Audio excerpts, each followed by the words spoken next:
Ito mga idol, yung first time ko na gumawa ng big bike sa ganitong senaryo mga idol, ay wala pa akong masyadong idea. Kaya dito ay sinubukan ko lang yung aking makakaya, kung kakayanin ko mga idol.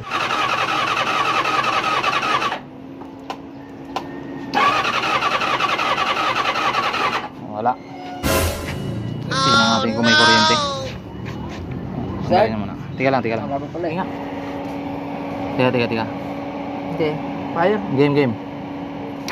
Wala. Ay, meron. Sige. Mahina. At dahil mahina ang kanyang supply ng kuryente, ay kailangan kong i-convert sa 4-pin para malaman ko kung sira yung kanyang CDI. At pagkatapos ka natin ma-convert. Okay. Susi.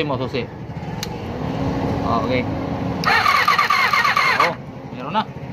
Dahil malakas ang kuryente ng kanyang motor, ito namang carburetor yung ating gagawin ngayon. Lilinisan natin mga idol. Oh, ayan, dumi oh. Kuskusin ko na yung mga ano. Oh, ayan oh. Sus, yan, andar ba yan? Ayan oh, yung dumi ng carburetor niya. Ayan, hindi umandar. Ayan. Kaming dalawa ngayon yung mekaniko. Dalawa kami. Ito yung aking chief mechanic. So shoutout pala sa aking kasama ng mekaniko. Ayan. So sa time na to mga idol ay binabalik na namin dahil tapos na namin malinis yan.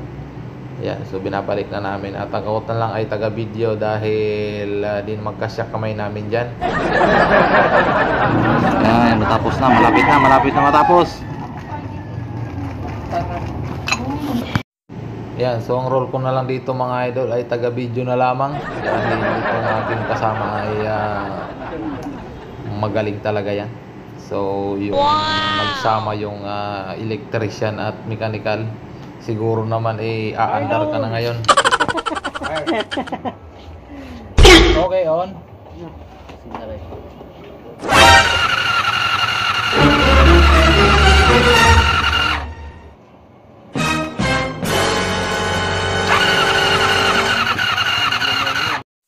Ayaw mga idol. Ako po. Ayaw talaga mga idol. Ginabot na lang kami ng gabi. Ayaw pa rin. Agoy, Ginoo. Wala talaga mga idol. Ginabot na kami ng gabi pero wala pa rin.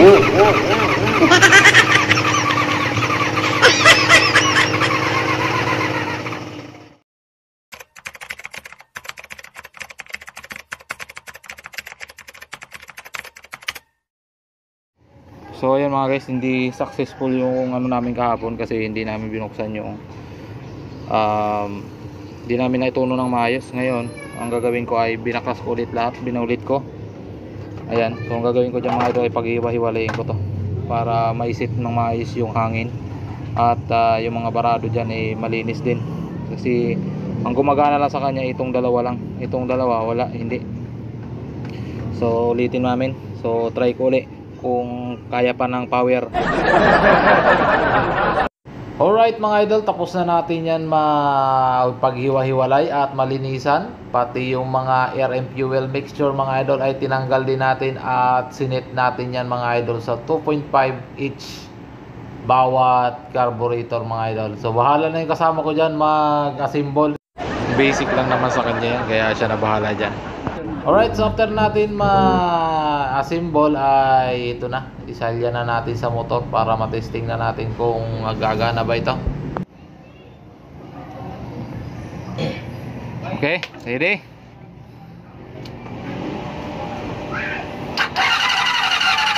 Ayaw mag-start, junk shop na natin to mga idol!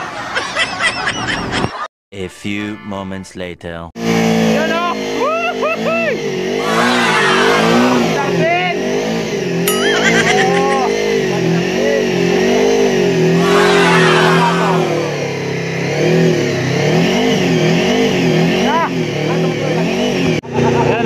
Ayos na. Shout out. Boss mechanic. Shout out. Ging. Dalawang araw, ging.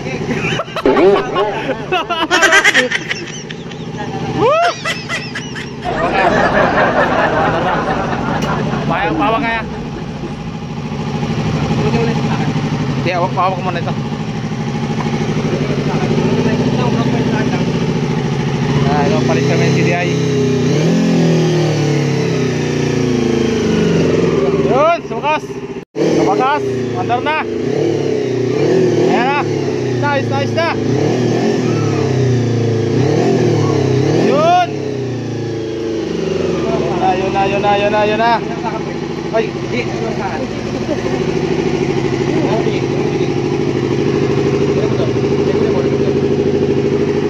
Okay na, mga boss.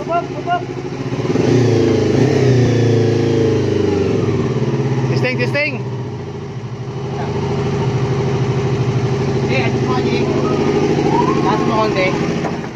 Yun mga idol, maraming salamat sa pagsama sa amin sa buong video. Yan, siyempre salamat sa unang-una sa Panginoon at binigyan niya kami ng konting kaalaman. Siyempre dahil kung wala naman yung kaalaman na yun ay hindi namin kayang paandarin yung motor na yun. At siyempre napakalaking opportunity nun para sa akin mga idol dahil experience. Dahil for the first time mga idol ay napagana natin yung motor na yun. At siyempre maraming salamat doon sa kasama ko at dahil matyaga din. Talagang sabi ko nga hindi namin hihintuan yun hindi namin titigilan hanggat di namin napapandar. Dahil determinado ako mga idol na mapapandar namin yun. Ayan. So syempre maraming salamat sa mga sumusuporta at yun. Next natin mga idol ay kakabitan natin siya ng loud horn at mini driving light. Yan. At sana mga idol ay tuloy-tuloy nyo pa rin akong suportahan at samahan sa mga vlogs na gagawin ko mga idol. Yan. So maraming salamat at peace out.